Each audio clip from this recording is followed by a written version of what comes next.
Hello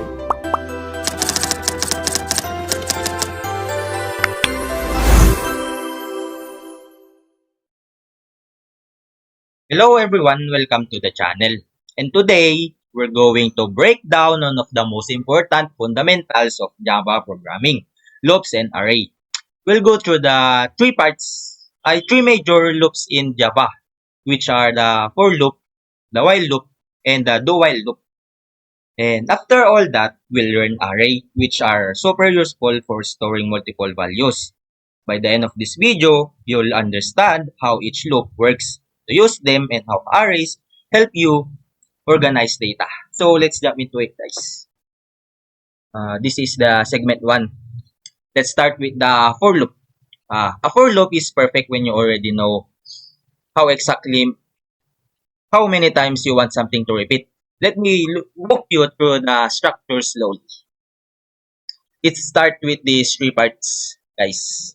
Initialization. This is where you set a starting point.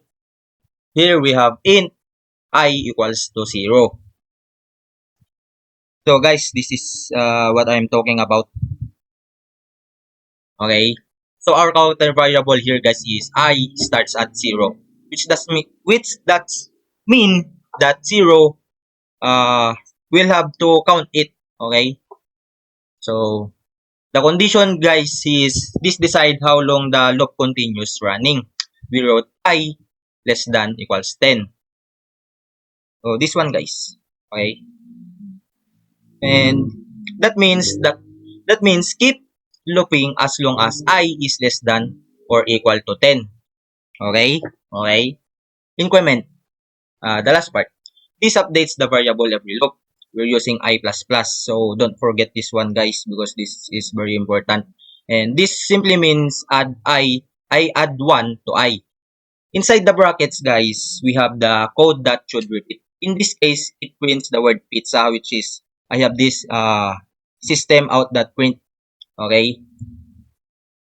This loop will run 11 times from 0, which is I've told you earlier, all the way to 10.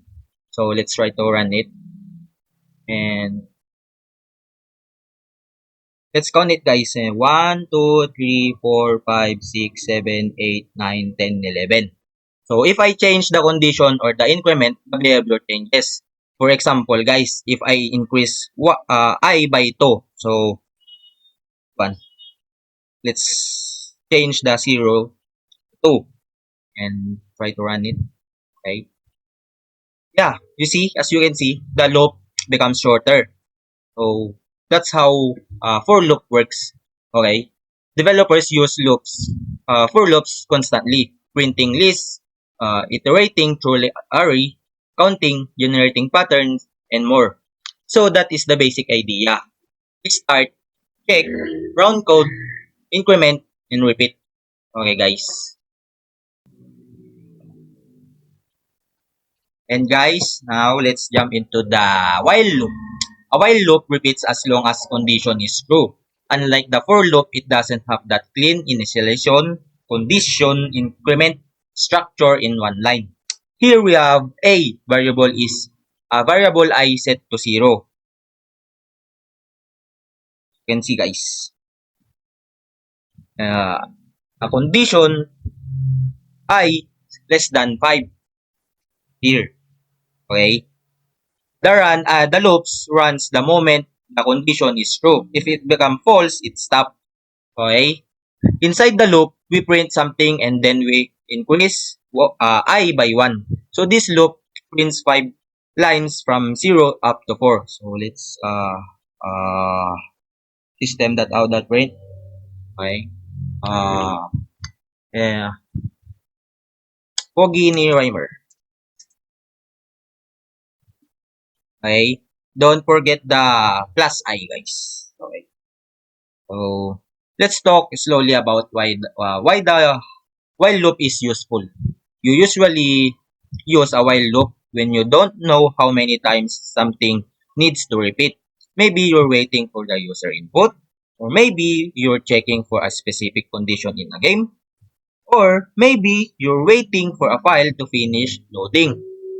The key thing to remember, guys, is you must update the variable inside the loop, or else you risk creating an infinite loop. If I forget I++, this loop will print forever because the condition will never change.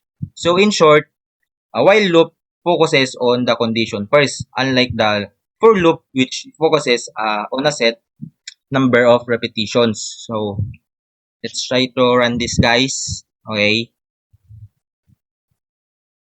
As you can see, Pogini Rhymer 01234. If I don't add the I++ below the system.out.println, probably this will keep going and keep going because as I said or as I told earlier, uh, if you don't add that, this loop will uh, print forever. Okay, okay. And here we are, the last part of the loops, which is the do while loop.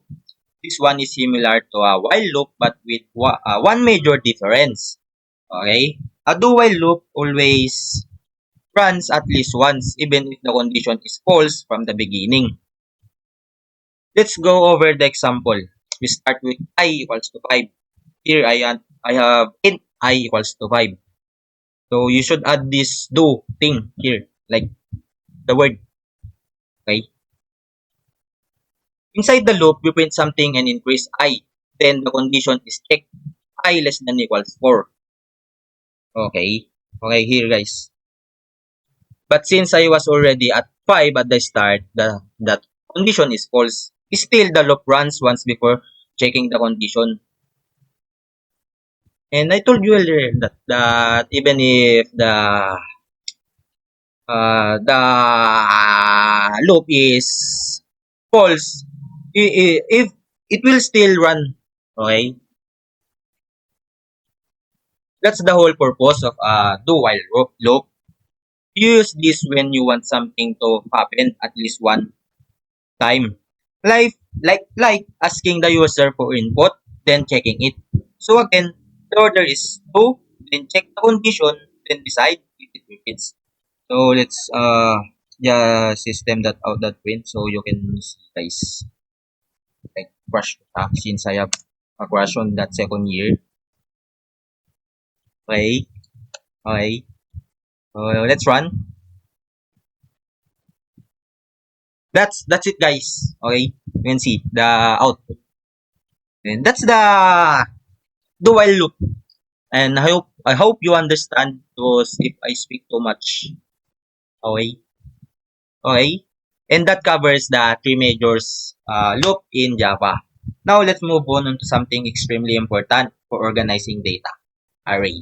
Array helps you store multiple values in one place and you'll use them a lot in real world programming.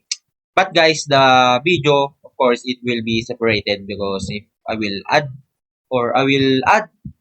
this one into array, it will be long enough for you to watch. Okay, and that's it, guys.